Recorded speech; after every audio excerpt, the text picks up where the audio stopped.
In Eykev, we have the second paragraph of the Shema. If you listen to my commandments, which I command you today, and I will give your rains in the right time, and you will eat and you will be happy. On the other hand, if you ignore, I will be angry, and you won't have the rain, and you won't be satisfied, and things will be bad.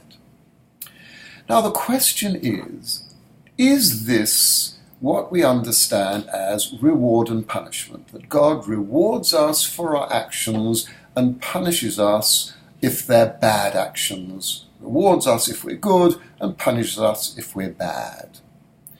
The trouble is that it doesn't seem to work that way. Are we supposed to believe that all those people that were killed in the Holocaust, all those innocent children, they were all punished for something? And of all those people that survived afterwards, they were not punished for something? I know people are going to say, yes, there must have been a reason. But these reasons rarely work and rarely make sense. And so the question is, what could God possibly be meaning by this? One of the answers is, God is not talking about individuals here. He's talking about us as a nation. When, as a nation, we behave and we're on our land, we do well. And yet when we betray God, we're kicked off our land is not productive and fruitful, and we lose it. And so this is rather more talking about us in general. And in fact, in history, it's usually been that way, that when we've been well and managed our land properly, it has flourished. It's been a land flowing with milk and honey, and otherwise it turns into desert and it's abandoned and nobody wants to live there. So that's one answer. But generally speaking, that's not the approach that Chazal take. Chazal tend to take the view that there is such a thing as reward and punishment. And then the question is, well, how does that work? One answer is, it doesn't work in this world. There's no reward in this world, it only comes in the next, which is very nice. There's another points of view that are mentioned in Pirkei Avot, which say, no, there is reward in this world. Schar mitzvah, mitzvah. The reward for doing a good deed is a good deed. The reward for doing a bad deed is a bad deed. If you do something and you enjoy doing it, you'll do it again, and if you don't, you'll give up on it and you'll lose the experience.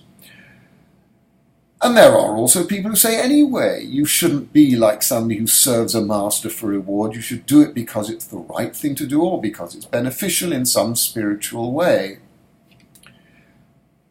The fact is that in life there are two different streams. There's a stream of event beyond our control.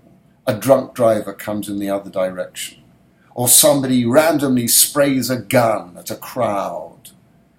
There are things that have simple explanations. If a mechanic doesn't examine the engine of a plane, it might well crash. And there are other things that we can influence through our own actions. There are some things where our genes determine what we can and can't do, and other things that show that we can overcome handicaps, and people with all the benefits sometimes don't succeed. So, on a personal level, our world is made up of things that we can influence and that we can't. In addition to that, there's the question of God's intervention. Why does God intervene sometimes and why does he not? And we can never know the answer to that. There have been occasions of divine intervention in the past that some people have said this is divine intervention, and some people say no, this is just things worked out this way. Some people call the founding of the State of Israel an act of divine intervention, and others say no, it's as a result of several historical events coming together and it happening that way and worked out to our benefit. We will never know, and therefore we have to act on the assumption that God has said and repeats that nobody gets punished for things that they don't do. It's true there are influences, as we say in the Ten Commandments again. If I am brought up in a family of people who break the law and are criminals, it's much harder for me to be a good person. It impacts the next generation. And similarly, if I'm brought up in a very ethical, moral society where people are very religious and I have the benefit of that society, of my father knowing somebody else who was able to help me in yeshiva or something of this kind. That's where the benefit of a previous generation comes in. But in the end, we have to do our best.